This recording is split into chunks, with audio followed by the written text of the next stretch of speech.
पलायन थांबेल आणि नरखेडमध्ये येण्याची इच्छा लोक करतील अशा प्रकारचं वातावरण आपण कृतीमधून निर्माण करावं अशा पद्धतीची तुम्हाला या ठिकाणी विनंती करतो। त्यांना याच ठिकाणी थांबता कामा नये, तर सेवानिवृत्त झालेले असो किंवा ज्येष्ठ नागरिक असो यांच्याकरता चांगल्या प्रकारची सुविधा निर्माण करण्याकरता तुम्ही जागा उपलब्ध करून द्या। DPDCच्या पैशाचं एप्रिल महिन्याचं वाटप जेव्हा होईल तेव्हा 1 कोटी रुपये आपल्याला नगर परिषदेला ज्येष्ठ नागरिकासाठी त्या ठिकाणी उपलब्ध करून देणार मी आणि त्याच्या माध्यमातून चांगल्या प्रकारच्या व्यवस्था, चांगल्या प्रकारचं बसण्याचं त्या ठिकाणी वातावरण निर्माण होईल अशा प्रकारचे काम यांच्याकरता आपण करावं अशा प्रकारची विनंती करतो। कार्यक्रमाला थोडंसं सकाळपासून 6 वाजतापासून त्या ठिकाणी नागरिकांची समस्यांचं निराकरण करता करता थोडा उशीर झाला, मधात 1-2 कार्यक्रम होते, म्हणून मी त्याबद्दल आपल्या सगळ्यांची या ठिकाणी दिलगिरी व्यक्त करतो। काही ज्येष्ठ मंडळींचा या ठिकाणी सत्कार करायचा आहे,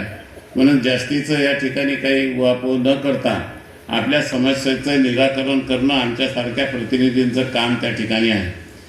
सावळकर साहेबांनी सांगितलं थोडासा कंजूसी होऊन राहिली वेळ देण्यामध्ये। सावळकर साहेब, तुमच्या आशीर्वादानं तुम्ही 350 गावाची जबाबदारी माझ्याकडे दिलेली आहे आणि म्हणून त्या 350 गावाच्या ज्या समस्या आहेत की आपल्या भागाचा शेतकरी सुखी झाला पाहिजे, त्याला 2 वेळचं पाणी मिळालं पाहिजे, आपल्या इथे ड्राय झोन आहे ते ड्राय झोन दूर झालं पाहिजे, बेरोजगाराच्या हाताला काम मिळालं पाहिजे, आई बहिणींना त्या ठिकाणी त्यांच्या समस्या वेळी सोडवता आल्या पाहिजे, या सगळ्यांचं निराकरण करण्याकरता एक जबाबदारी मला दिलेली आहे। म्हणून मी काही तुमचा आमदार नाही आहे, तुम्ही तुमचा कामदार आहे आणि कामदाराचं काम आहे समाजाची सेवा करत राहणं आणि ते मी करत राहणार आहे। आता जे भावना या ठिकाणी नरेश भाऊनं व्यक्त केली, जी काही राजू भाऊनं व्यक्त केली की ग्रामीण शाळा ज्या आपल्या ओस पडत चाललेल्या आहेत। आता प्रत्येकाला वाटते, रिक्षा चालवणारा बांधव असेल त्यालाही वाटते का माझा मुलगा चांगला इंग्रजी शाळेमध्ये गेला पाहिजे, चांगला मोठा माणूस झाला पाहिजे, ह्या अपेक्षा वेगळ्या आहेत। परंतु आपणही आता मी पाहिलेले शिक्षक वृंद आहेत की जे पायजामाला त्या ठिकाणी चिमटा बांधून आपल्या सायकलने त्या ठिकाणी चिखल असेल तरी त्या ठिकाणी गावामध्ये 9-9, 10-10 किलोमीटर त्या ठिकाणी जात होते। पण आज व्यवस्था बदललेल्या आहेत, चांगल्या प्रकारच्या व्यवस्था सरकारने निर्माण केलेल्या आहेत, चांगल्या प्रकारचे पगार आहेत, परंतु त्याचं थोडंसं रूपांतर त्या ठिकाणी आपण का नाही स्पर्धा करत। कॉन्व्हेंटमध्ये शिकवणाऱ्या शिक्षकाला 3000 रुपये पगार भेटते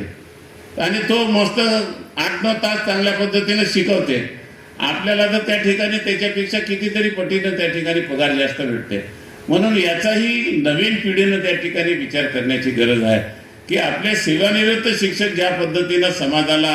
वेगळ्या पद्धतीची सेवा देत होते आणि तो काळ कोणता होता त्या ठिकाणी, त्या काळामध्ये ते त्या ठिकाणी चिखलामध्ये पावसामध्ये त्या ठिकाणी जात होते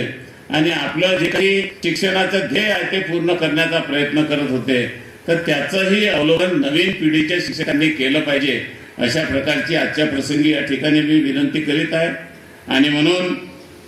सेवानिवृत्त शिक्षक असो किंवा सेवेमध्ये देणारा ज्यांनी आपले 30 वर्ष 35 वर्ष घालवलेले आहे त्या सगळ्यांना शासनाकडून न्याय मिळाला पाहिजे, या भूमिकेची माझी कुठेही हे नाही आहे आणि म्हणून त्यांच्यासोबत मी सदैव आहे।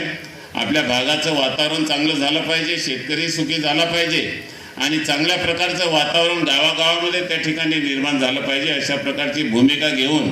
एक व्रत घेऊन त्या ठिकाणी काम करण्याचा प्रयत्न करत आहेत। आणि म्हणून आजच्या प्रसंगी या ठिकाणी विश्वास देतो की जी जबाबदारी मला दिलेली होती त्या जबाबदारीमधून या महाराष्ट्राचं एक चांगलं निर्वाचन क्षेत्र या पंचवार्षिक योजनामध्ये केल्याशिवाय राहणार नाही आणि त्याच्याकरता मला कोणत्याही स्तरावर, मग केंद्राच्या माध्यमातून असो राज्याच्या माध्यमातून असो, कुठेही कोणतीही भूमिका घेण्याची पाळी आली तरी ती घेतल्याशिवाय राहणार नाही अशा प्रकारचं अभिवचन देतो। आपल्या सगळ्या सेवानिवृत्त शिक्षक बांधवांना आदरयुक्त या ठिकाणी त्या ठिकाणी चांगल्या प्रकारचं उदंड आयुष्य मिळो, चांगल्या प्रकारचं वातावरण मिळो आणि चांगलं त्या ठिकाणी मार्गदर्शन करण्याकरता आमच्यासारख्या पिढीला एक चांगलं मार्गदर्शन करण्याकरता त्यांची सेवा अविरत राहो अशा पद्धतीची परमेश्वराचरणी या ठिकाणी प्रार्थना करतो। जे सेवानिवृत्त शिक्षक गुरुजी आहेत त्यांचा सगळ्यांचा या ठिकाणी सत्कार होणार आहे, त्या सगळ्यांना परमेश्वर उदंड आयुष्य देवो आणि अशी त्यांची सेवा समाजाला समर्पित सदैव राहो.